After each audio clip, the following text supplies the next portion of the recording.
بالداخل لقينا حجر. كوا لورد بوينتون تعال تعال لقينا حجر جوا في الداخل. تعال بسرعة بسرعة تعال جوا.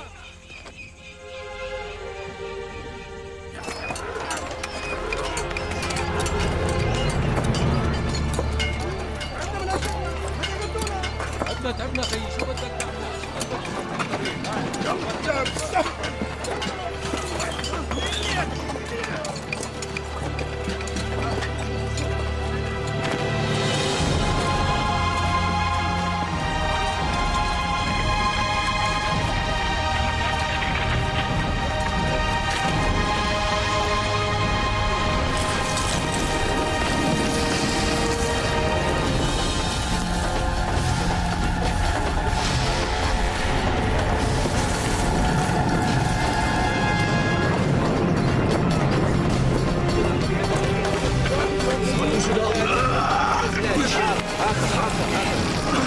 شد مزيان شد مزيان عندك عندك هاي عندك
Don't speak.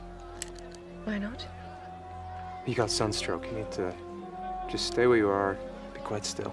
Oh, actually, what I need to do is sit up and drink a lot of water. Shukran. I'm dehydrated. I've sent for a doctor. Already got one. Sarah King, MD. You're the fellow who's going to get sunstroke walking around without a hat. I just introduced myself.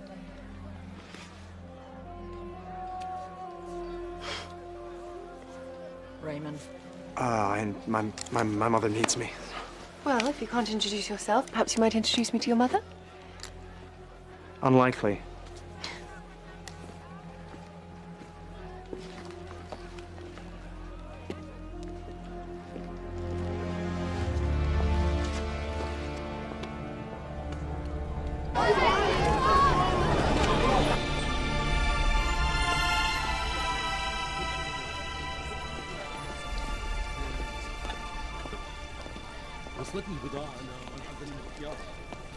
Thé au citron, s'il vous plaît. Oui, monsieur. Et chaud? Très chaud? Oui. Alas, madame. I am desolate. You have no newspapers of any description. I am so sorry. You don't know what sorry is.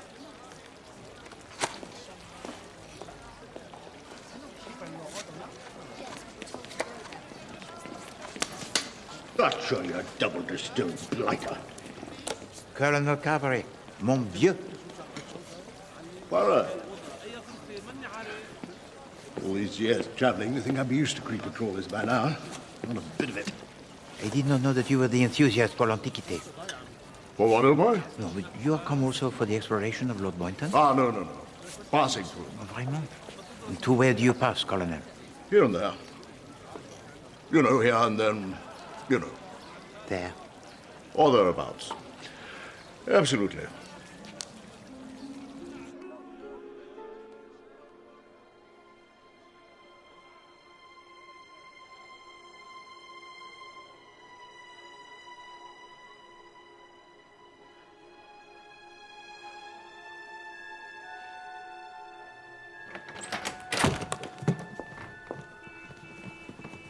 Can I help you? Oh, Agnieszka, you were such a fool.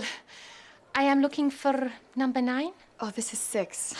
So sorry, my dear, for my intrusion. You are come to follow the labors of Lord Bojton? Yes, he's my stepfather. Truly, God has smiled upon you. Your stepfather does a great thing, I think. A great man.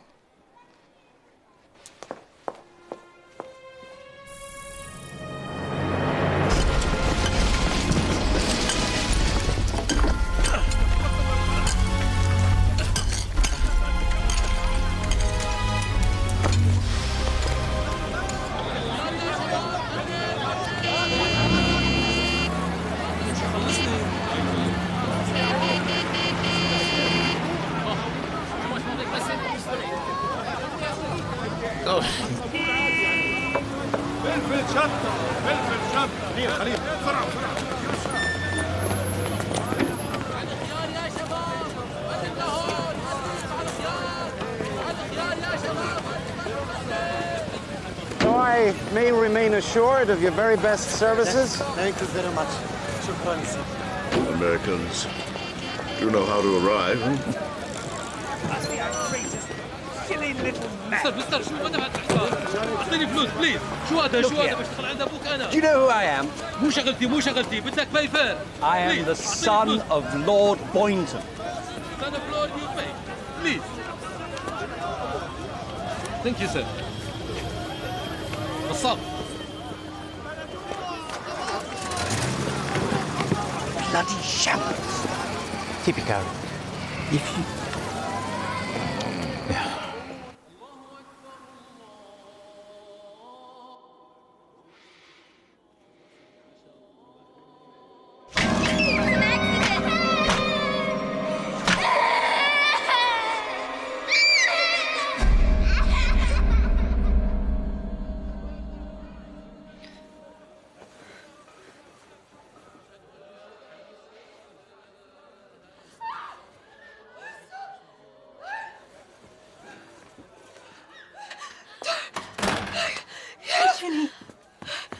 It's all right, honey.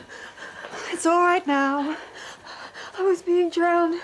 It was a dream, baby. It was just a dream. It was a memory.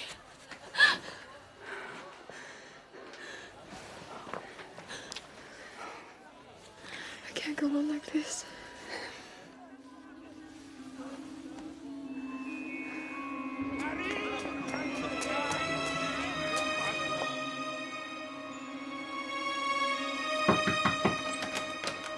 $12 You allowed me to oversleep, Mother. By 12 minutes. I'm so sorry. Fetch my stick. Stick!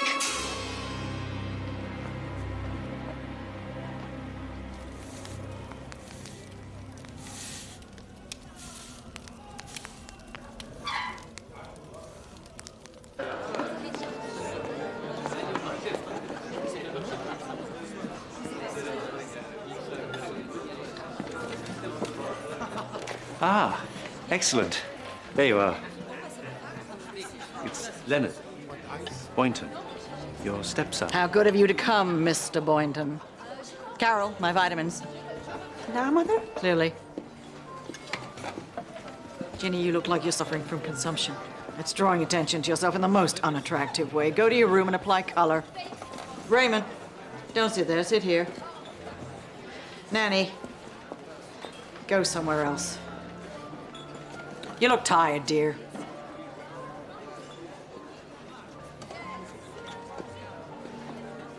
We need to discuss your attitude. Sulking is like shyness. It is unacceptable. It is showing off. I'm not sulking, Mother. I merely question the wisdom of traveling when the market is so jittery. Wall Street knows better than to breathe without consulting me, wherever I may be at whatever juncture. I've got my book. Fetch my book, Raymond.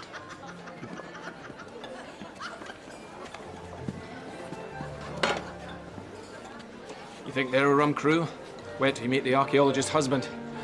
Although he's not actually psychotic, more just old-fashioned bonkers. Theodore Gerard. We have met. Bond's doctor. I advised on a case in Edinburgh. Used to have a beard? Oh, yes, of course. The Bond's doctor. I recognize you, monsieur. Of course, it's all a sham. The real object of the exercise is a reconciliation of his offspring and hers happy families among the tombs. There is disharmony? Where Lady Bojton is, the music of the spheres is curiously like nails down a blackboard. Now, you must excuse me, my personal disorder. Can't help sticking my stupid face down the lion's throat. Do you mind if I join you for a moment? Let's just talk to you.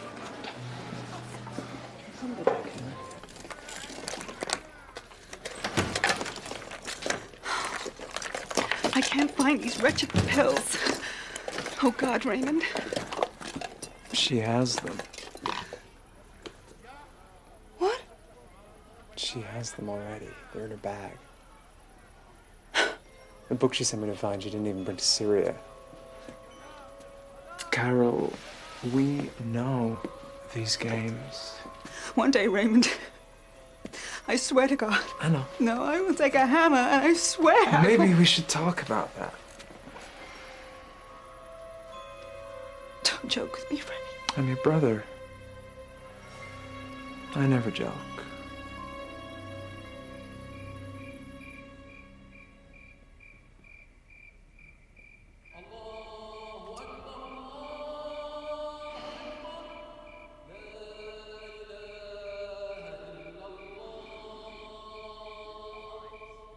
The way we let that woman steal them from us. Oh, God, Raymond. Well, then, we have no choice. She has to die.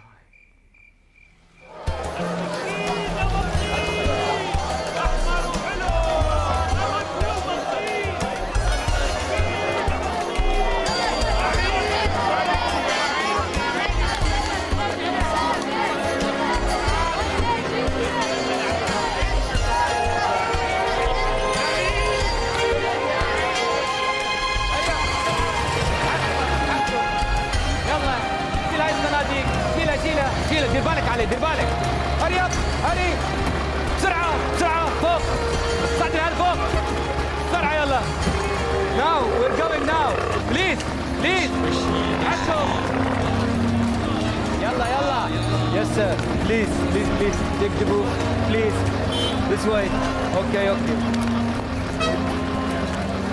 يلا يلا بسرعه يا شباب يلا بسرعه انتوا مستعجلين هريا هريا بسرعه بسرعه هريا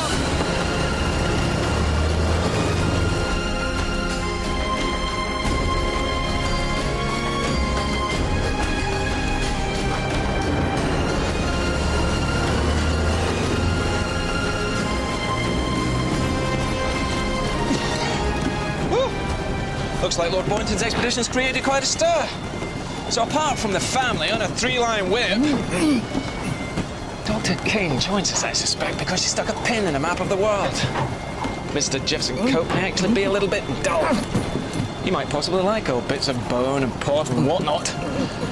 The Honourable Leonard, saddled with running his father's house in Dorset and knowing, well said, father, swans around the Middle East looking for the head of John the Baptist. As for the Polish nun, she gives me the heebie-jeebies personally.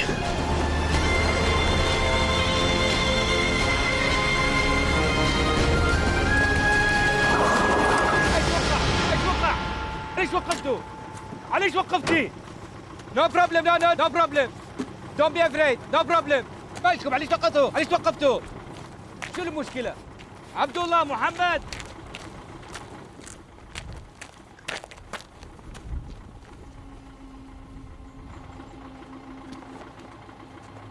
No problem. ما في مشكلة no problem. ولا حتى مشكلة موجودة.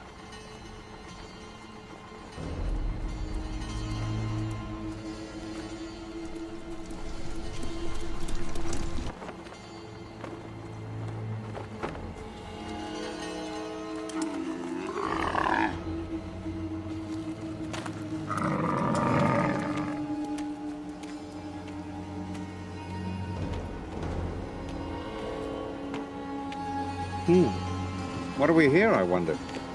A mobile toll booth?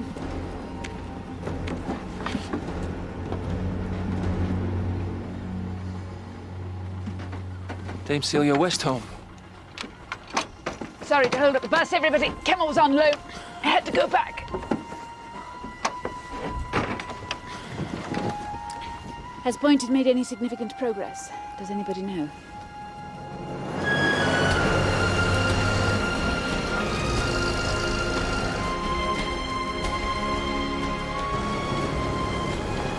Have you read any of her books, monsieur? What? It's her fault I'm here. She makes travel sound so thrilling.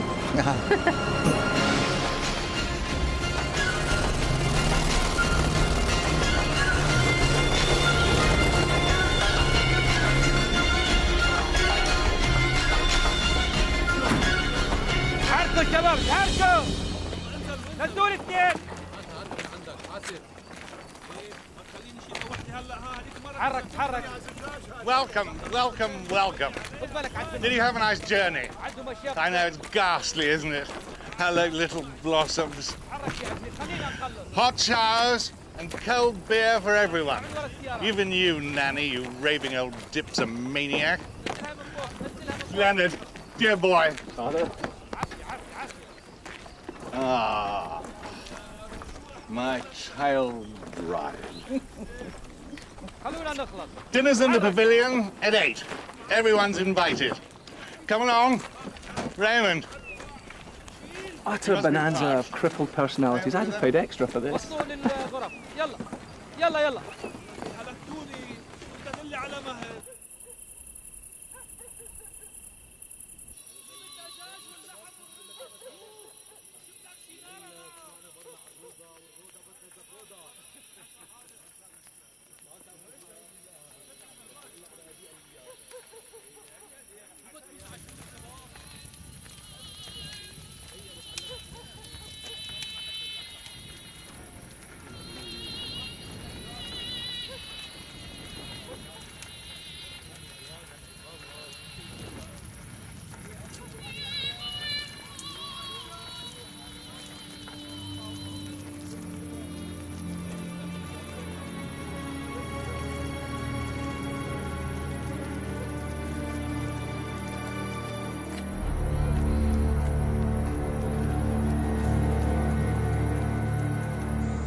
Making yourself useful, Leonard. Good man. Coming along. That blind chap down in the Arab camp, every night I hear him tell a variation on the same story. I've heard it all over Syria. The daughter of Herodias brought John the Baptist's severed head to this land. She buried it where the river meets the mountain. Now, I've been every damn place in Syria where any river meets anything that could possibly be construed as a mountain, from crack to a leper. This is the only place left. It has to be here. Come along, then. Chop, chop.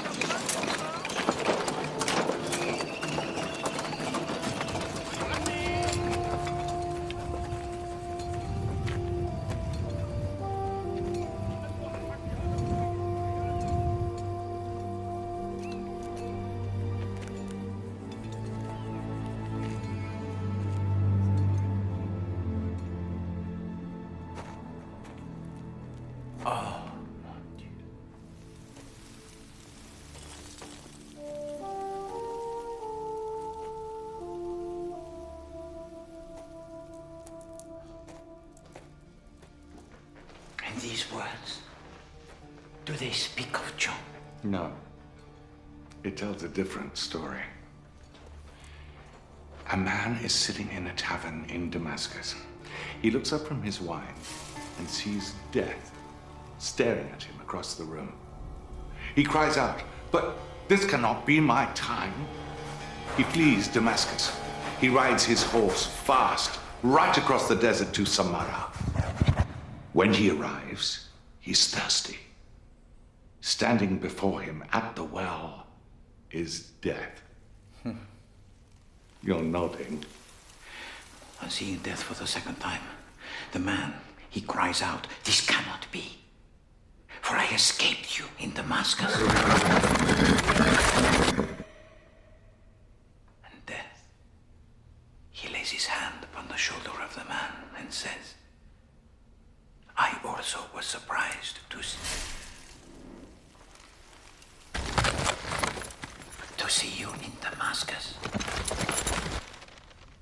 For my appointment with you, it was always to be here in Samara." Try as one might, one cannot escape one's rightful destiny. Why? I know you're here, Johnny. I can almost smell you.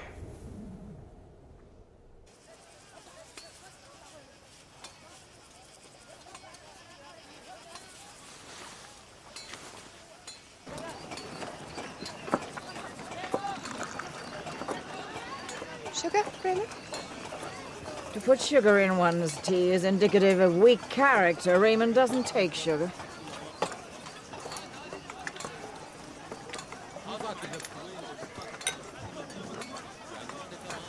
Oh, good morning. You look dreadful. Thank you. I feel dreadful. You should see a doctor. I just did. He told me I had malaria. Oh, no. I've dosed myself up, and as much as it makes a difference. Well, you shan't come on the expedition today. If I have an attack on the way to the river, I'll most probably die. And the obvious solution is to remain here all day with Lady Bojton. You better come with us. Not a difficult decision. The sun is up.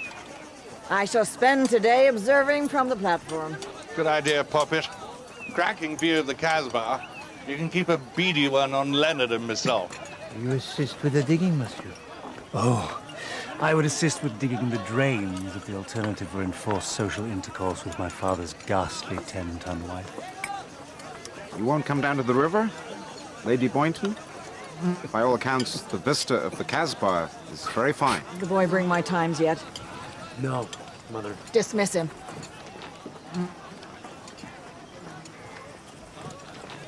Sorry, might have been stung. Oh! I am stung. Yes, there's the bugger there. Oh, goodness. Let me look at you. Do not touch me. Never touch me.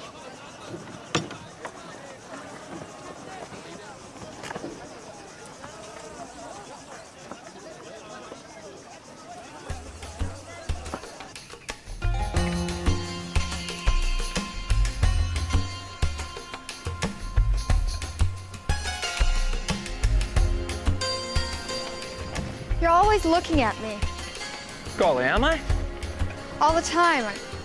I turn around and you're just looking at me. Why? Perhaps I like the shape of your face. It's a very pretty face. Do you mind? I certainly shan't do it if you mind. I don't mind. S'il vous plaît, Monsieur Cope.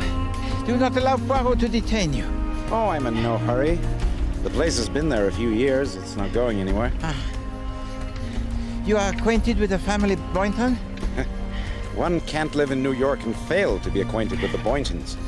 Lady B is a pretty big financial noise. I like her.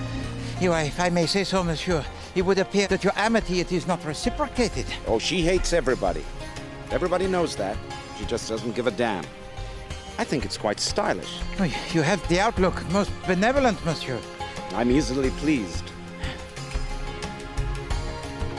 Out in the sun, yet again without a hat. Some people never learn. Raymond, let me read you what Mr. Baedeker has to say. The monumental edifice known as... Excuse me. Thank you so much.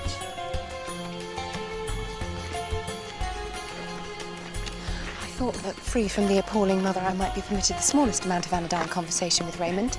But no. Evidently, the family has decided I'm a gold digger, and all overtures of friendship must be stamped on.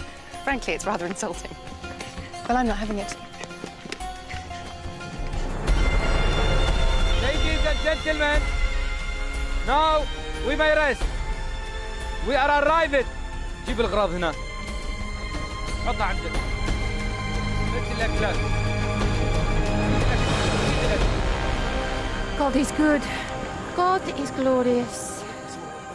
حركوا. افتح الميزان.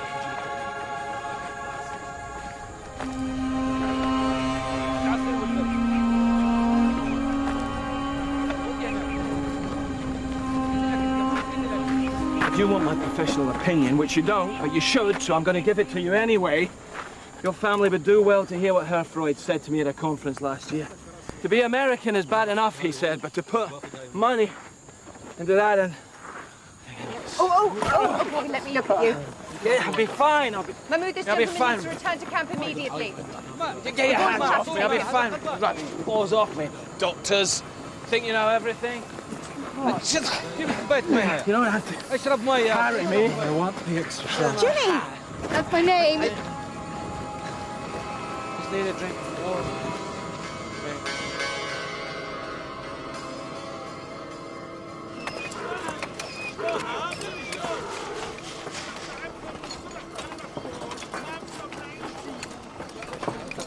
جيب هذا من عندك.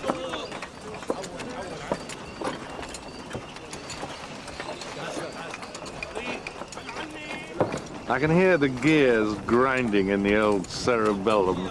Not really. I was just wondering how Lady Bojton managed to negotiate that ladder affair. It's pretty vertiginous. Would it kill you to call her mother? For me, stepmother would do. God, it's hot. Yes, it is. Perhaps you would be kind enough to take the lady in question a glass of water. Father, look, I'm sorry, but are you genuinely blind to the way she treats everyone except you? Now.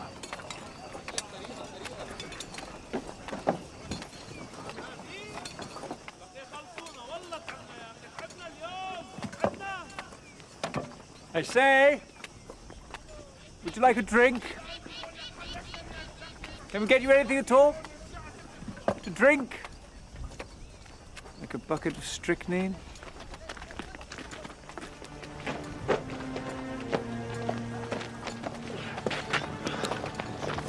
Get these buggers away from me. Perfectly well. Lie down.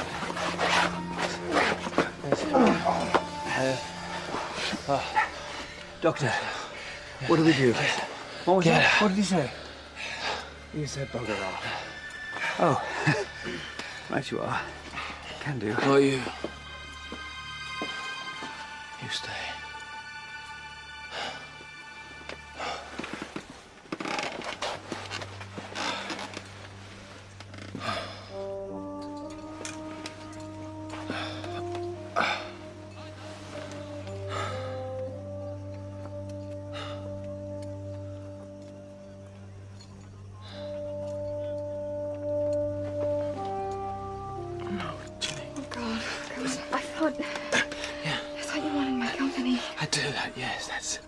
That's exactly what I want.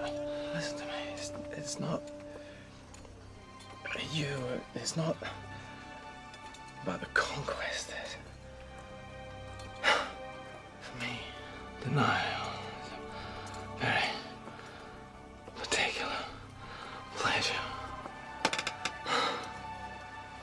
It's not.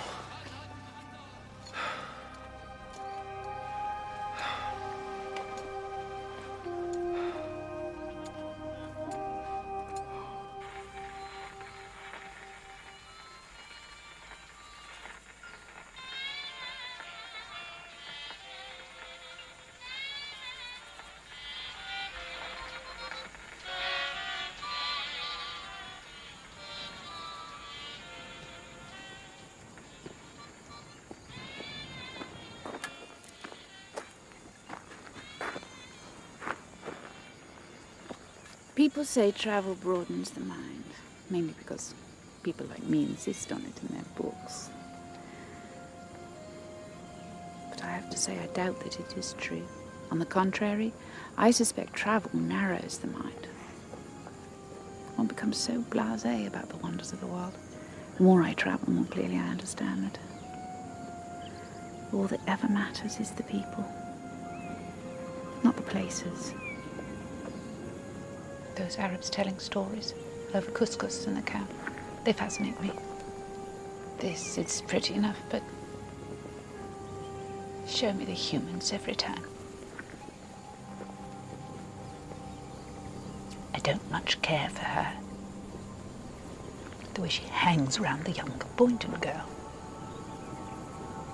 They sniff out weakness, nuns, and misery, and they gorge on it. Bloody vampires and drag, quite frankly.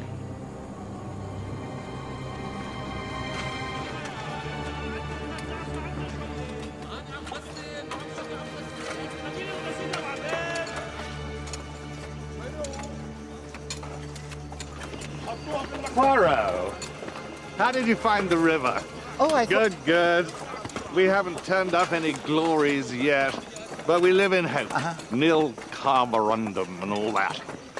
And Lady Bojton, she has enjoyed her day? Oh, yes, monsieur. Well, she always does. The word boredom simply not in the vocab. Darling, I think it's time you climbed down from your perch for a martini. Prophet, shall we say about 10 minutes? Little minx.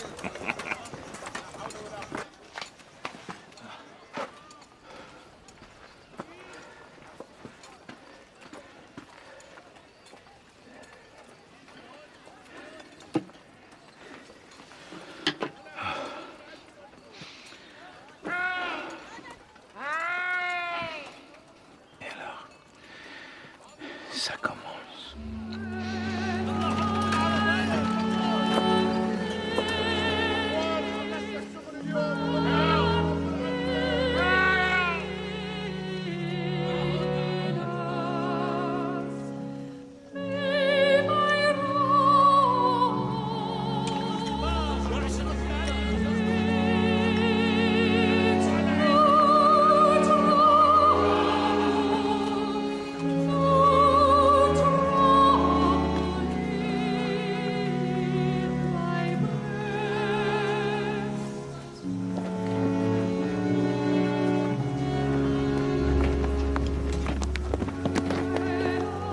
You're the girl who's a doctor? Yes. And you've met death. So have I. Come on.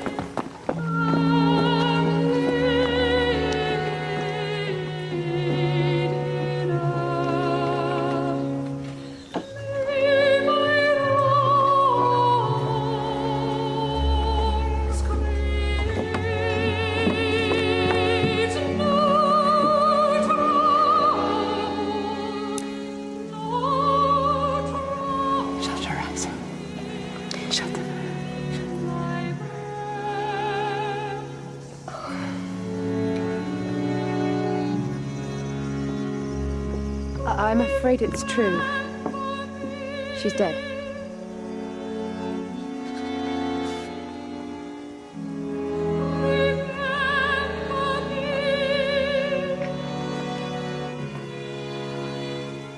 Your appointment with death, madam. It was always to be here.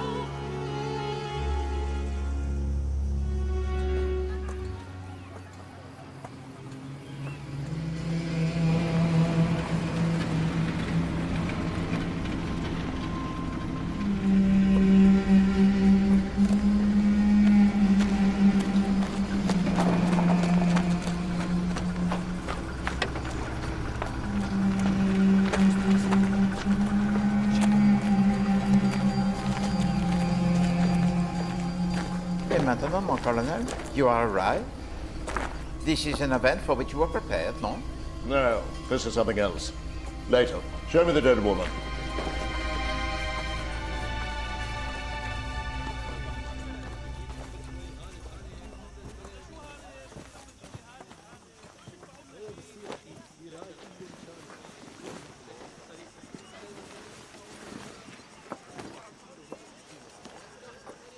What happened here?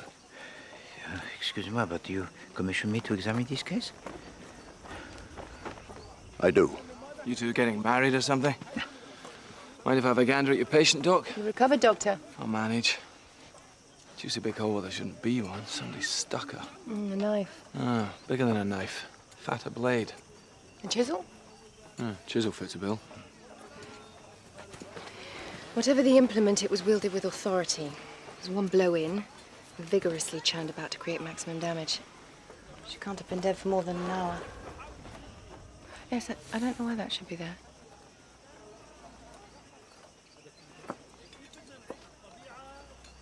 Wax. Well, one thing's for certain, you can't stay here in this heat. I'll make arrangements for the body to be transported. Un moment, s'il vous plaît, mon colonel. Excusez-moi. Yes.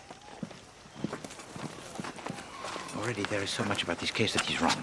You yourself are wrong. You are not what you appear. You are not a policeman, yet you know a crime that has been committed before it has been reported. You bear the rank of colonel, yet where is it, mon ami, that you serve? So enough of these crypticities. Explain yourself to Poirot, or he cannot accept this case. Point. Crypticities? Oui. Poirot, you're a foreigner, but I judge you to be a good egg and therefore trustworthy. Now, what I am about to deal you is a card you must keep very close to your chest. Is that understood?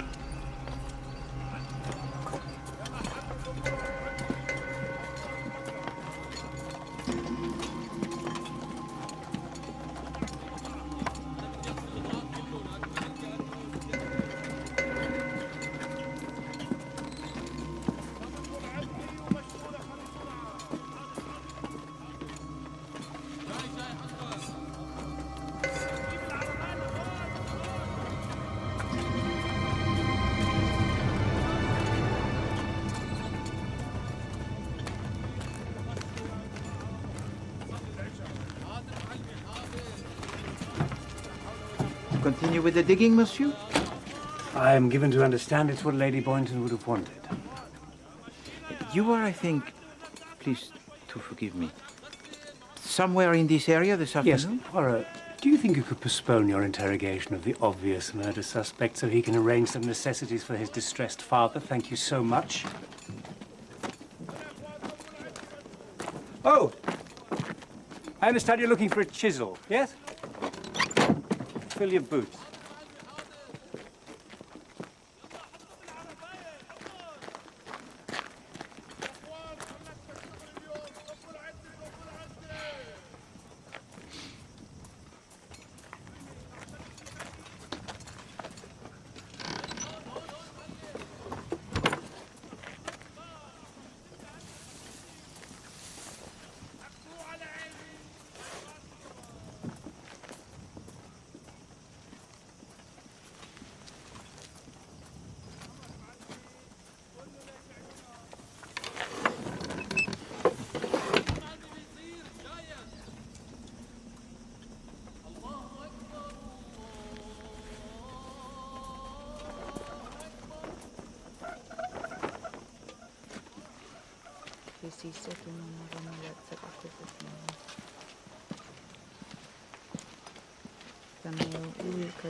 Dame Celia, Lord Bojton, what is it that you read? I'm cheering the bereaved with judicious extracts from the perfumed garden.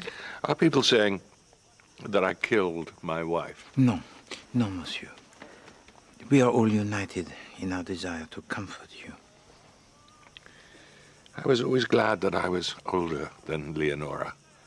I thought at least I'll die first.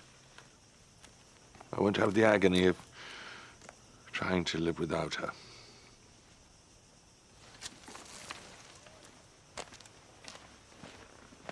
Nevertheless, it must be admitted the death of Lady B is hardly detrimental to the community. But it is not well, monsieur, that a human being should die before her time it is come. En plus, the nanny, Madame Taylor, has the great distress. Yes, all right. Keep your hair on, for heaven's sake. I was just trying to lighten the mood. How did you achieve your newspaper, Monsieur Cope? Came with me. Many thanks. I'm just lousy at being intrepid. Always so hungry for news of home. Back at the hotel, you couldn't get a paper for love nor money. I know.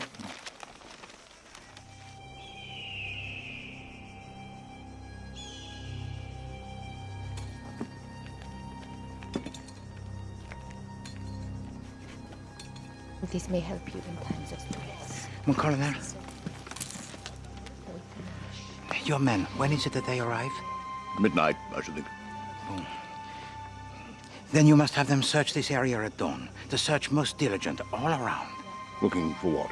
In the first place, mon ami, a syringe. It is instrumental in the murder of Lady Bojton. Right. Good grief. It will be done. Bon.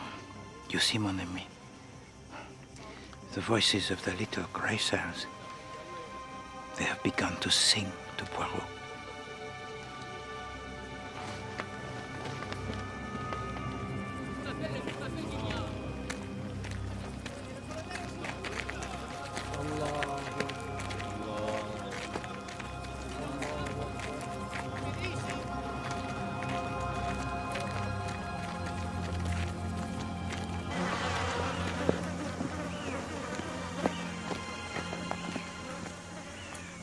Slit throat.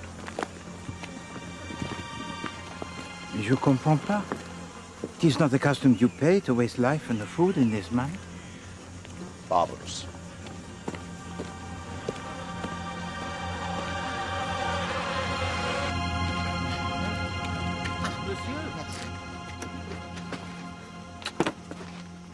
Monsieur? Merci. Look, Poirot, sorry to be so standoffish. Bit grim, seeing one's father cry. Monsieur, vous en prie, monsieur.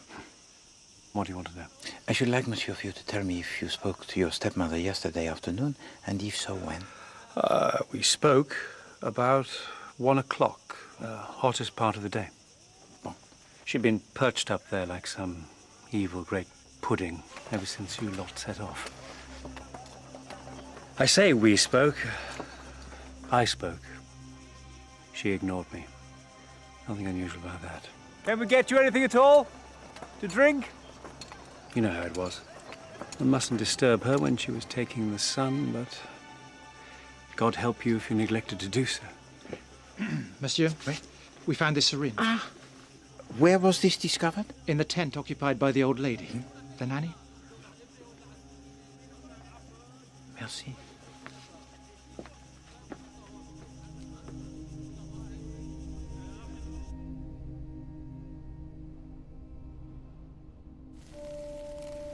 And the Lord said unto the servant, Go out into the highways, and compel them to come into my feast. That my house may be filled. It's a beautiful parable. The word King James renders as compel is in the Greek anankazo. It means compel with violence. The Spanish knew this. They used this single word to justify every atrocity of their Inquisition. But it is God's own command that those unwilling to enter his kingdom should be persuaded in with pain. That's terrible. Compulsion of any kind, my dear. It can be terrible. I overheard my stepfather telling the story that was written here. Of death following the man across the desert.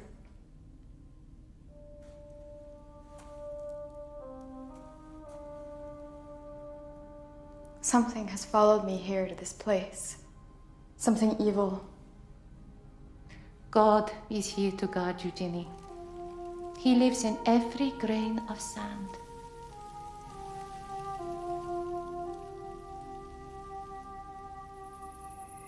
يا مكان يا سامعين الكلام ما يطيب الحديث ولا الخراريف ولا التحديث ولا الخراريف إلا بذكر النبي عليه السلام.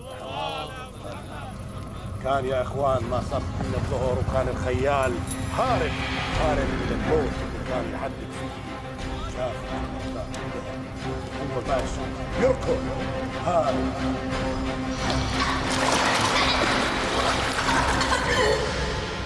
بعرضه يا إخوان وهو ماشي وسيا حر شمس الحرقة. رجال كان مصدق.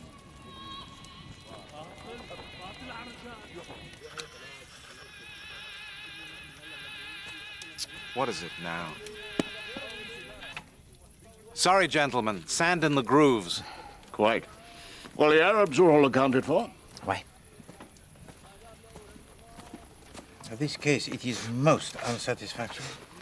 There are plenty of suspects, old boy. Yes, but almost all of them were outside of the camp at the time that the murder was committed. And this is corroborated by a witness who is impeccable. Me. They were with Poirot all of the time. Raymond wasn't. He came back. Bien sûr, ça je connais bien, oui. Also Lord Bojton and his son. Yes, yes. And tomorrow we begin the further interrogations. Mm-hmm. That's a queer one. Now, without doubt, there is more to Monsieur Coke than he wishes to be known. But in that desire and in this company, he is not unique.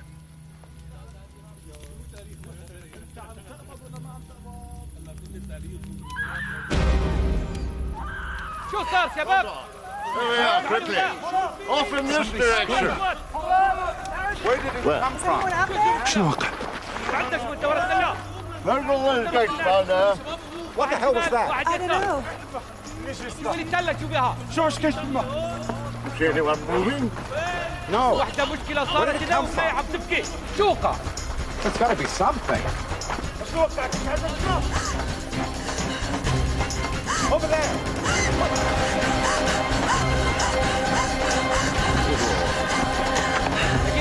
Get inside, quickly.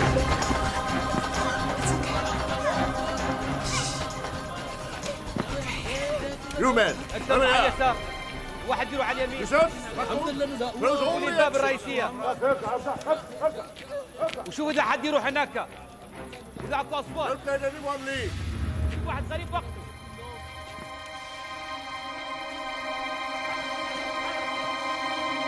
Sister Agnieszka.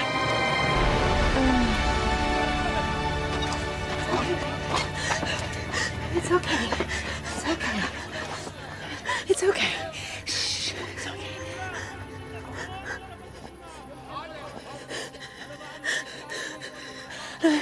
Everything's gonna be okay. Can I help?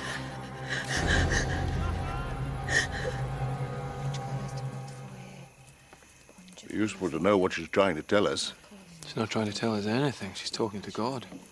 You have Polish, monsieur? You don't need Polish to spot a woman at her prayers. Very pretty needlework, dog. Shouldn't we be getting her back to the hotel? Ask Dr. King. Well, you're the senior physician here. Maybe you're much prettier, and you're handier with the cutlery. Besides, an NGO patient, I've got my hands full with a loony nanny. Well, what I've done, it's only temporary, so yes, we should. Ça fait du bien. It would be helpful to Poirot for all of us to return. Avenium da. That's Latin. Forgive him? And Poirot has little Latin, but it can also be, I think, forgive her. My men can track. No. There is no need to dispatch your men, Colonel. The assailant of Sister Agnieszka has not fled. There was a man. He followed me across the desert. I woke up and he was putting a bag over my head. Slaver. Bound to be. People think the slave trade is finished. It's not. I've seen the waiting caves on the beach at Mangapuane. 100 souls crammed into a space hardly bigger than this tent. I threw myself on the floor to get away. When I looked up, I saw... What you saw? Sister Agnieszka was struggling with your attacker? And well, you tried to help her. And you struck at the man with what? A rock. Huh? And in your terror and in the dark, accidentally you struck your friend and protector. Now, you try to get some sleep, if you can. Because tomorrow we face the rigors of the return journey, huh?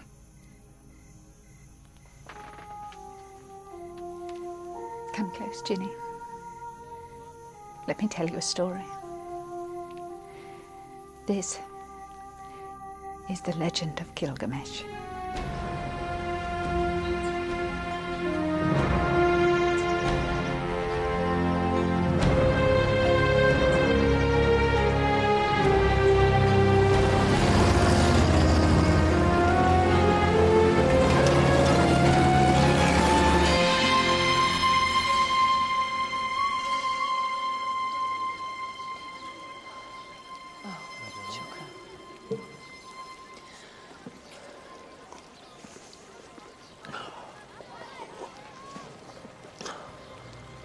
Will she be all right? The nun? Oh, God knows. Will you? I'm not wounded. That's debatable. Seems to be consensus that you killed your mother. Is that your view, Sarah? Heavens. 5 consecutive words culminating in my Christian name. If you're going to be as garrulous as this, Mr. Bojton, I shall have to ask you to be less familiar. Do you think I killed her? No. No, but what I think is irrelevant. He's the one you need to convince. You're the authority on stories. Tell me. What was it that got loose when Pandora opened the box? All the evils of the world. That's it. Madness, greed, shame. Those guys, my stepfather did pretty much the same thing. He took the cork out of that goddamn tomb, and here you are, Poirot, kicking the contents all over town. Did Lady Bojton harm you physically? My mother had little recourse to violence. She was too smart for that. Instead, she just prized open the top of her skulls and raked her poisonous tongue through our brains. No place to hide, Poirot. Even in your own head. Ever. Carol grew up petrified, did her best to ingratiate herself, to win approval she never got. Ginny just was terrified to the point of madness. Possibly beyond.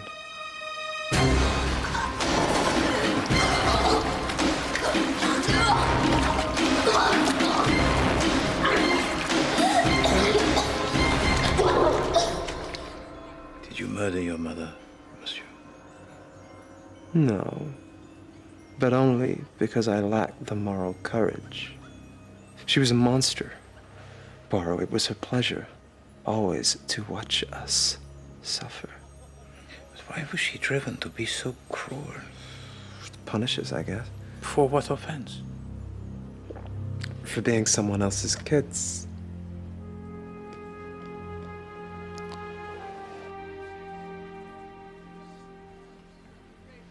It's true. We were adopted. All of us. It is no crime against God or nature to be an orphan. Oh, but it is, monsieur. It is a hideous crime. Lady Bojton, Mrs. Pirs, as she was then, she wanted to have children so badly, but between her and Mr. Pirs, they couldn't make it happen. Oh, for Mom, adoption was the only route. But once she'd assembled her family, of which there were many candidates. Don't! It was an accident! And rejected a great number. Oh, yes, monsieur, there were many children who were presented to us as new siblings, only to be removed a day later. One child stayed longer than the others, but the beatings went on until she also disappeared. So there we were. We're a lucky few. Raymond, Carol, and Ginny. Je comprends pas. Mademoiselle Ginny, she was not even born. Who was this other child? I don't know. I can't remember. Who was that little girl? Unacceptable goods.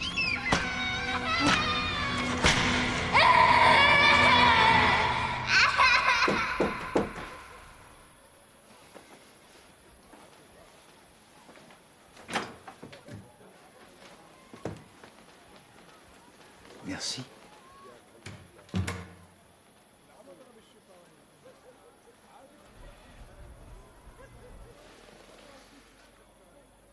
Who is the child that you beat, madame? Can you tell it to Poirot?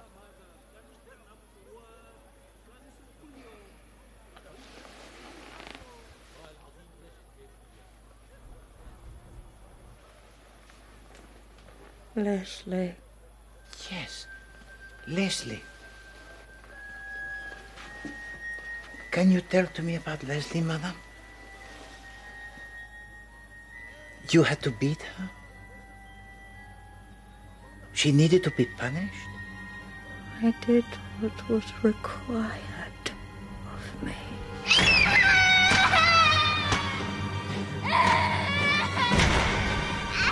I don't think we're sufficiently sorry. Not by a long chalk. Again, Nanny. God, she was an evil woman. And Leslie, madam? What became of her? She is alive? Father! I'm not your father, my dear. But I'll do my best. Could you get me that bag? I'll do my best to make it comfortable. All right. Thank you. Bog standard sedative. Check it if you want, Poirot. Come on. There's a good girl.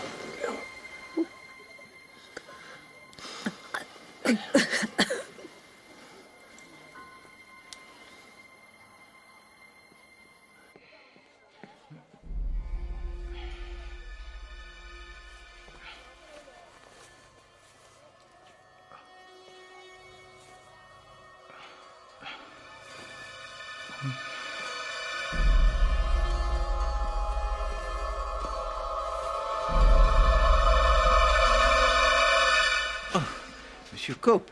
Monsieur, do you have a moment? But of course. I don't know if this has any relevance to what's been going on, but it seems I've lost quite a lot of money. Monsieur Cope, je suis désolé. No, that's okay. What's of interest is that the stock that's gone down the pan is the Pirs Holding Company. No. Yes, Lady Bojton's outfit. Fireproof, bomb-proof. The safest bet on Wall Street. I myself invested substantially. Seems that while we've been away, there's been this rumor about the true value of the company. These things, they come and go. Lady Bojton would generally get up on our hind legs, tell everyone to shut up and sit up straight. It'd all calm down. But she wasn't there. The rumor became a panic, then a stampede to get out. The whole outfit's bust to hell. Shares are worthless.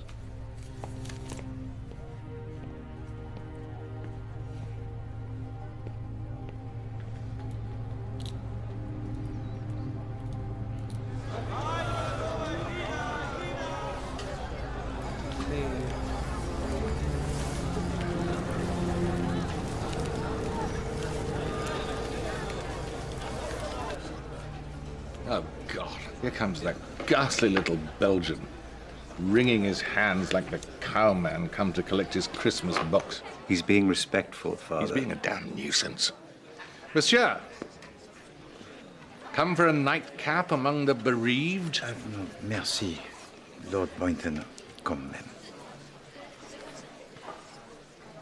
Oh, for God's sake, sit down, Poirot. You're giving me indigestion hovering like that. Merci. I suppose it is quite proper that I should be questioned. I was on the spot at the time, and I imagine I inherit my wife's estate, so... And the estate of Lady Bojton, of what does this principally consist? Well, God knows. I never had charge of the money. Leonora just subbed the digging as it went along. Do you know, Leonard? Raymond would have a clearer idea of value, but it must add up to a few quid. You disagree, monsieur? Since we have been in Syria, there has been the financial collapse, catastrophique. The Pirs Holding Company is utterly disintegrated. It seems that the death of Lady Bojton was not enough. It also seems that she has been obliterated from the earth. It may surprise you to know, Mr. Poirot, that I am not unaware that Lady Bojton was not universally adored. Like many women who know their own mind, she found it all too easy to make enemies. She did not make an enemy of me. I loved her. I'm not ashamed to say so. To you or to my son.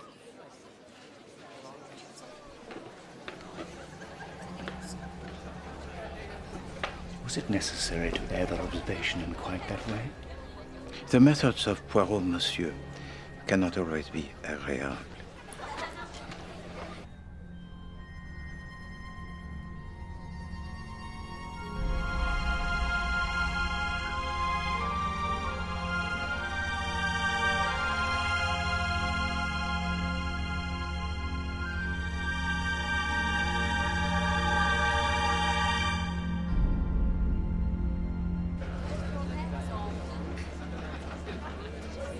Mesdames, excusez-moi, Dame Celia, were you acquainted with Lady Bojton before encountering her at the tomb? I'd seen her about. And where had you seen her, madame? Lady Bojton was pointed out to me by a man at a party, who then proceeded to tell me rather a lot about her, about the way in particular she treated her children. I decided then and there I had no wish to further acquaintance with the woman by introducing myself to her. She sounded perfectly odious. And who was this man that was so well informed? I didn't catch his name. I wanted her dead too, just in case you were wondering. She was clearly blocking my way. Raymond couldn't even look me in the eye with her still in existence. So do you commend yourself to me as a suspect, mademoiselle? I commend myself to you as one who has recently invested a great deal of time in a relationship that was always heading nowhere.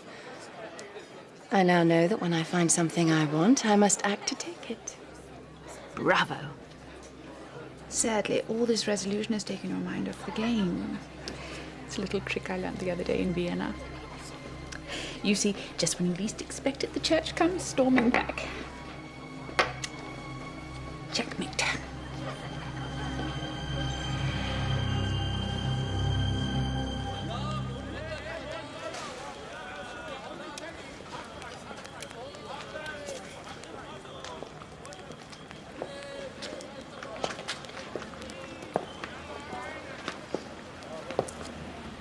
I didn't know you smoked.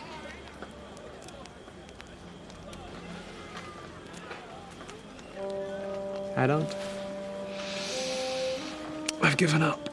Since you threw the cigarette away, you've given up. Oh, your determination is impressive. All 6 seconds of it. I'll keep talking. I could go 10. If I hadn't spoken, would you just have kept watching me? We'll never know. You're a strange man. Does that matter? Not necessarily. Raymond. Yeah. Now is the time to kiss me. Yeah.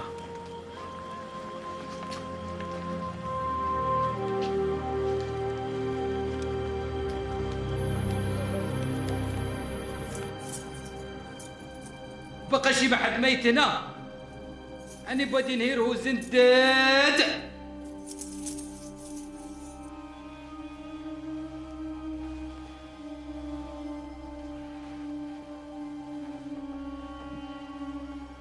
Twoje, bądźwola twoja, jako niebie, tak i na ziemi.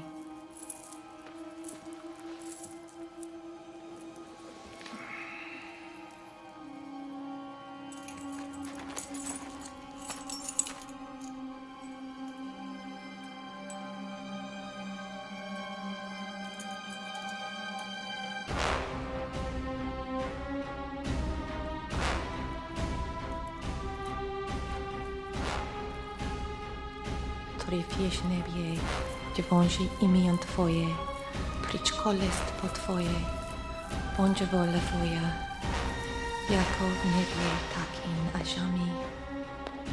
Aveniem da, aveniem da, aveniem da. Prycz kolest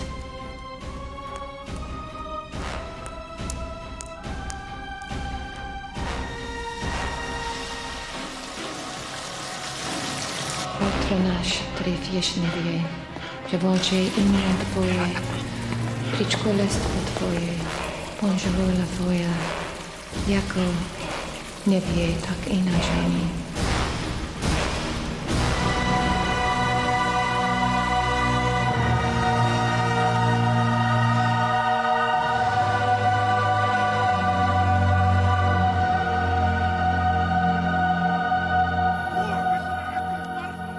They have him, by God. They have found the head of John. News that is astonishing, monsieur. I must return to Ain Musa immediately. Is there a problem? Nanny Taylor has drowned herself in the bath. Suicide. Oh, my God. That's awful news. Is somebody dealing with it? Oui, monsieur. Because I must get back to the dig. I can't, you know. Moral of the story being, if you want your death to attract the concern of your employer, make sure you're 2,000 years old. Oh, keep meaning to give you something. It's the details of the immigration you needed, and on the back here is a list of employees. Merci. As requested, I've had a word with Mahmoud. Some of his boys are privately saying that there was some character lurking about on the ladder that afternoon. An Arab, not one of them. But that was a good hour or so before the time of death. This case is a mess, Poirot. Not so, mon ami. This case, when Poirot has almost given up, scrabbling for purchase on its shell of armor, it opens to him like a flower. Good Lord. So, what do we do? We do what the murderer least expects Poirot to do. We return to the dig. All of us.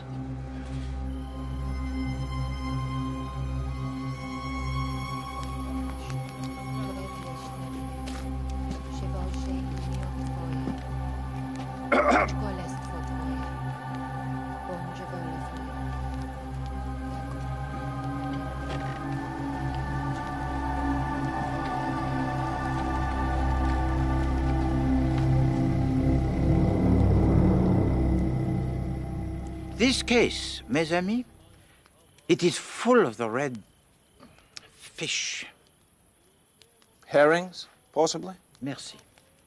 There's so many diversions, so many distractions. Attend well to Poirot as he peels them away like the skin of an onion. Oh, herrings, onions. Do get a wriggle on, there's a good fellow. Lord Bojton, your wife, she funded your expeditions as you went along, huh? How much more efficient it would be to have the money all at once, no? No? There is no money. No, vraiment, monsieur, for you, no, there never has been. For the running of Bojton Hall, alors, it's for you always most arduous. No, Lady Bojton, she was always most munificent to your father, but never towards his son. You can stare at me significantly as long as you like, monsieur. I've done nothing wrong. Tell to Poirot what was in the bag. What bag? What did you agree to purchase from the ragged Arab boy? I remember the boy. I don't remember what rubbish he was flogging. No, fortunately, Poirot, he does. And from it, he extracted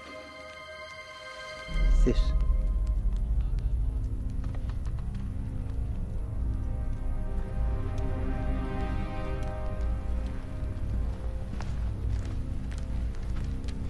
Voila. Well, what?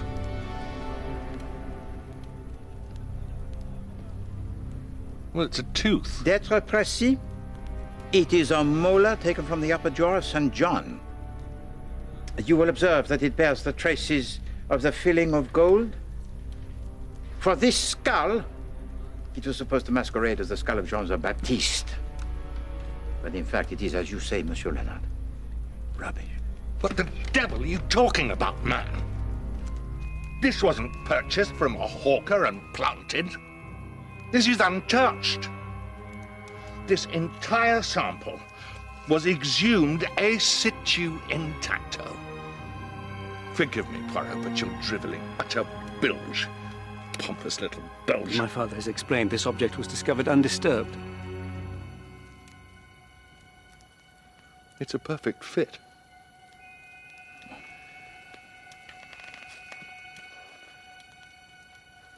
I don't understand. All your life, Father. Traipsing about the Middle East, time after time, finding absolutely nothing of significance. I wanted it to end. You dear, deluded, stupid man. I never expected your wife's bloody money. I never wanted it. I wanted you to be free of this need, to find what you've been looking for.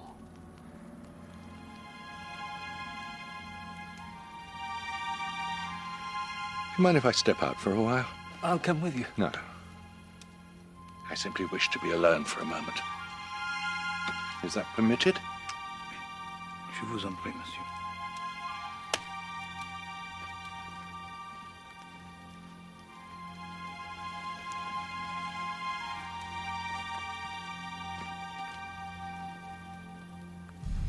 Now the three of you.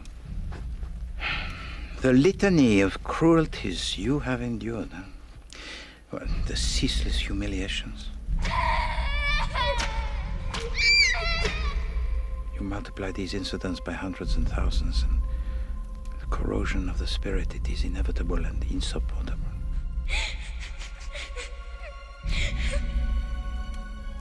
No wonder you wish to see Lady Bojton dead.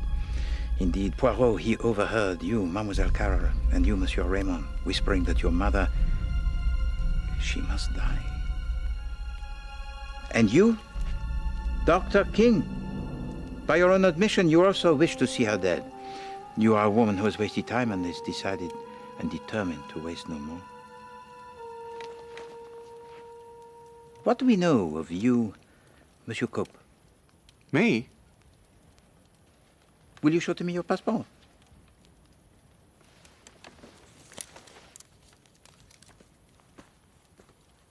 Merci. You choose to use your second Christian name and not your first? Yes. Why have you elected to do so, I wonder? My first given name is ambiguous in terms of gender. The spelling is different, but it's also a girl's name. As a child, I found that tiresome. I would suggest that there are many things about your childhood that you found tiresome. Monsieur Leslie Jefferson Cope.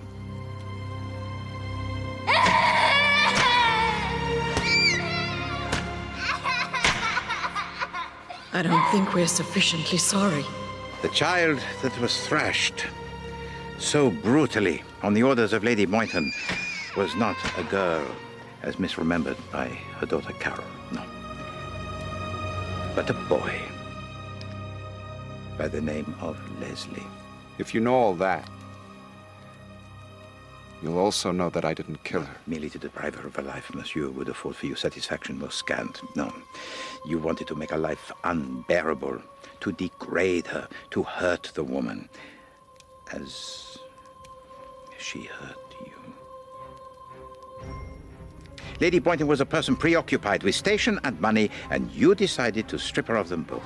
So I may remain assured of your very best services? What service in particular did you wish to remain assured? You have no newspapers of any description. I am so sorry. The withholding from Lady Bojton of the newspapers that would keep her ignorant of the panic that you yourself had inspired to ensure the destruction of her empire. I'm just lousy at being intrepid. Back at the hotel, you couldn't get a paper for love nor money. And like the competence trickster, so accomplished, you invested in your own deceit.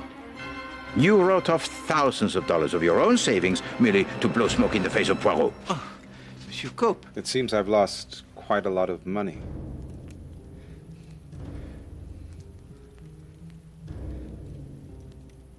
Hello.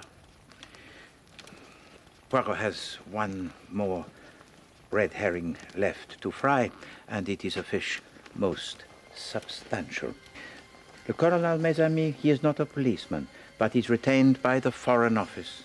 His mission in Syria was to uncover and destroy the trafficking of female slaves, the abduction and sale of women, for one purpose only. Pardonnez-moi. I knew it. Arab women. Whatever the client ordered. White women? Yes. They wanted me. Et là, mademoiselle, it is the opinion of Poirot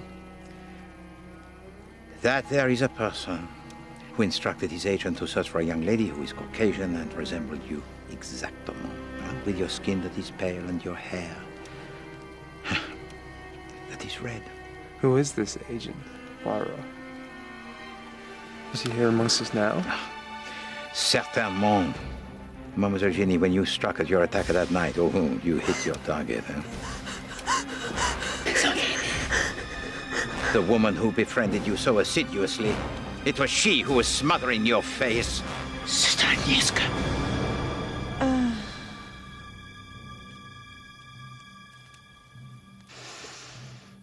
Rot in hell. Your sister will face the consequences.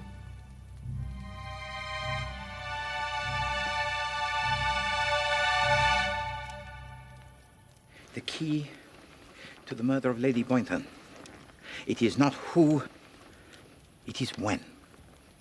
Dame Celia, do you have any children? No, I do not. I urge you to reconsider your answer, madam. I cannot reconsider. I have no children. Well then, madam, you are a liar. You have a daughter, and she is amongst us now. That is a filthy lie. And in extremely poor taste. So you disown her now as you did when she was a baby? Reclaim her of your own volition. You owe to her a debt of ungiven love. I had no choice. No choice. What was your position in the household of Lady Bojton in the days when she was Mrs. Pirs? Huh? A junior maid. Oui, c'est ça. A servant of the lowest position whose duty it is to scrub, not to become pregnant by a guest of your employer. The woman to whom you surrendered your child on the day of its birth. Is it me? No, Mademoiselle Carroll. It is not you. Oh my God. I'm so sorry.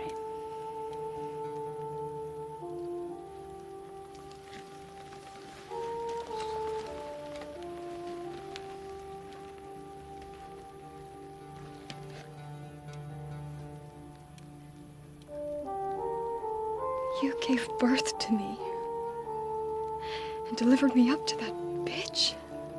I came to save you. How did you know this? Hello, Mademoiselle. Poirot, he did not know for certain until this very moment. No, Mademoiselle. Mon Colonel, Poirot, he is much obliged to you for the accounts of the household and the registry of immigration, which shows that 3 weeks after the baby it was born, Celia Westholme arrived on the coast of Ireland to be taken care of by nuns. Your child, she'd been taken from you. And so you were now to become invisible, to nurse your shame. But you were not to be the outcast, oh no.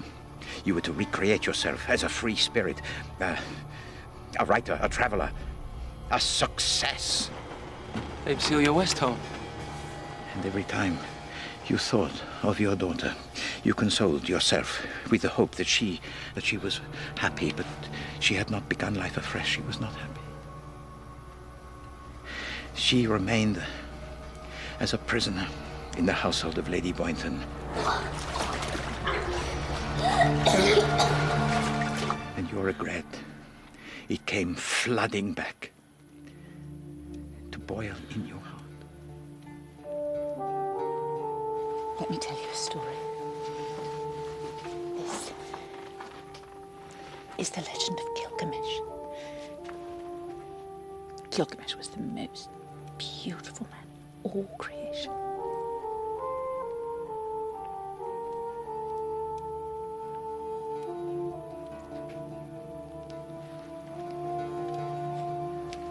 And so you went in search of the father of your child, huh? To Vienna, so out of the way of your customary travels. And together with this man, you agreed to investigate to see whether the cruelties of Lady Bojton, they were true. And you discovered that all of the children had been tormented. It was not the hornet that stung Lady Bojton. How could it? Sorry, might have been stung. Ah! The hornet, it was already dead.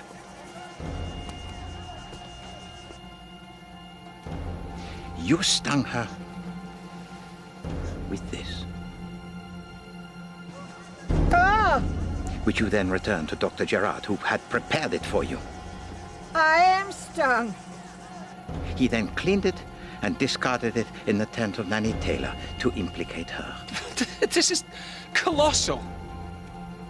What was in the syringe? A concoction of your own devising, Doctor, probably based on morphia. You can't kill a woman the size of La Bojton with a thimble full of morphia. As you well know.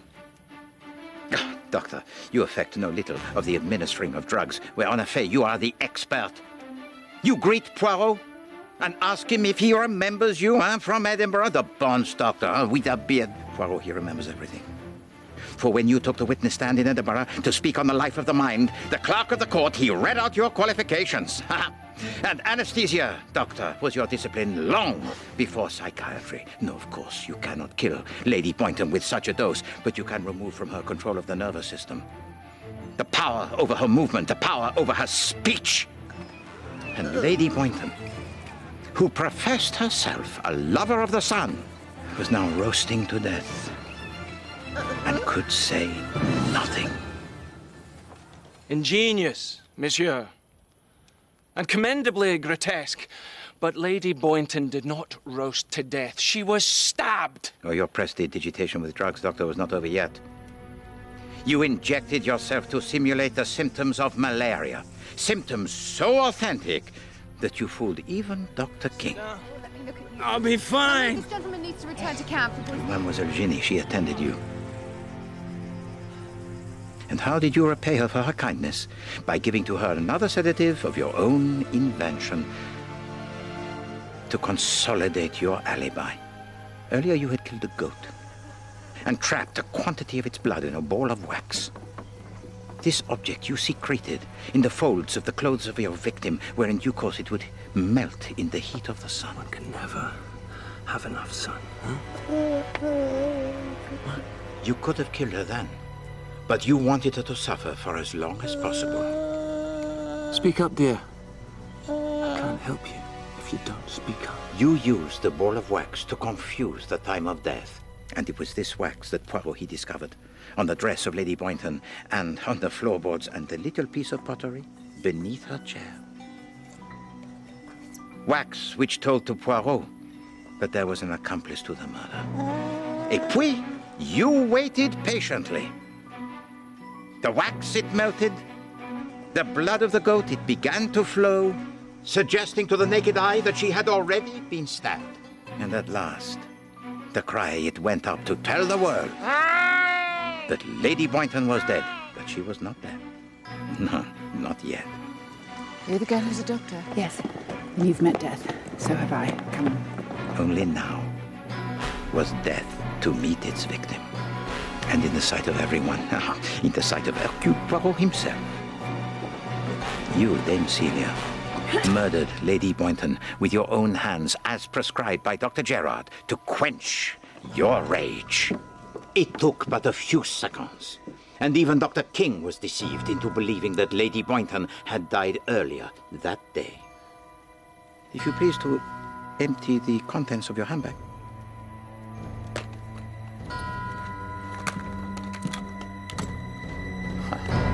Oh, wait.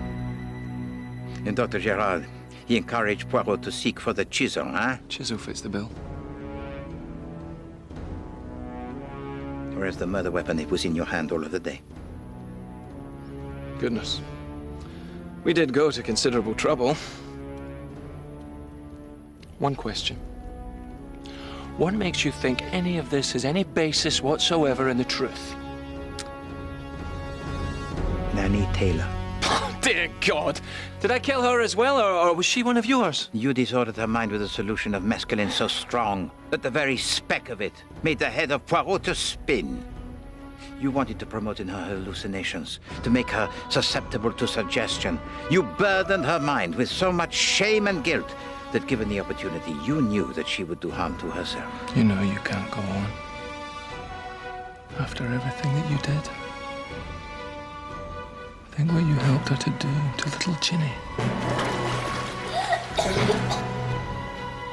What did Nanny Taylor say to you? This was not the ravings of a nervous breakdown. For you yourself had told to her that you were the father of Mademoiselle Ginny.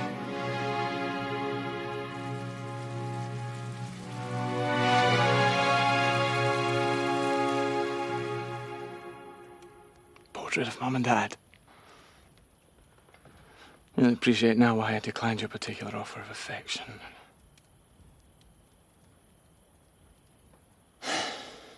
Well, well. This is a pickle. Set out to save you, and destroyed everything. Thank you, Theo. it's all part of the service. No extra charge.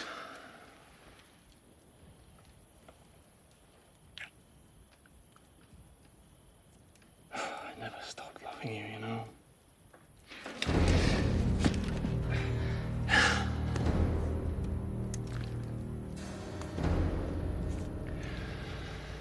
Be careful with this one, Poirot.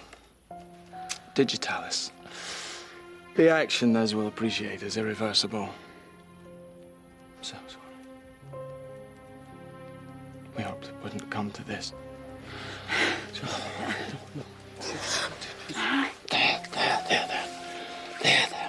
There.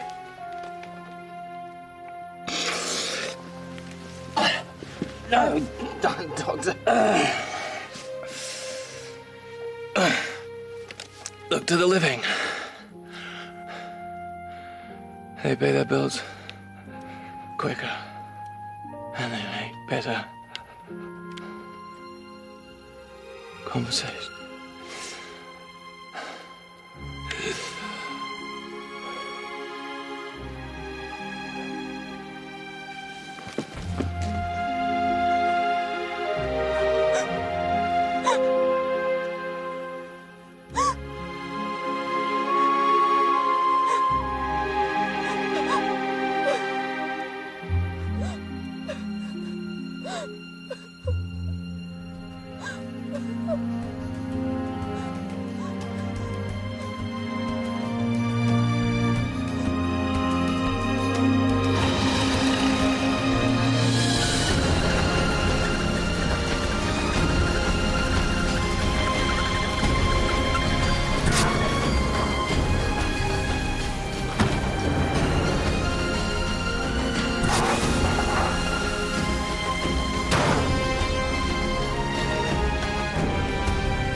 Monsieur, I've just been chatting to Lord Bojton, and he pronounces himself cured of archaeology. Chatting? Why? Monsieur Raymond, in the matter of Pandora, you will recall that after all the evils had escaped from the box, there was one other creature, very small, very frail, that followed them into the world. Hope. Au revoir, la jeunesse.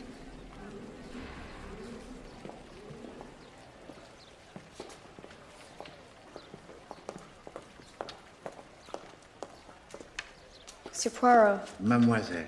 Carol and I are going to Egypt to see the Sphinx. It's not much of an adventure, but we're doing it on our own. It's a start. It was actually my idea. Lady Bojton would have said I was constitutionally too feeble, that my skin was too fair. But I think it's probably time I showed my feeble skin who's boss. C'est bien, mademoiselle. Before he leaves, you will permit an old man to pontificate? Alors, mademoiselle, there is nothing in the world so damaged that it cannot be repaired by the hand of Almighty God. I encourage you to know this, because without this certainty, we should all of us be mad.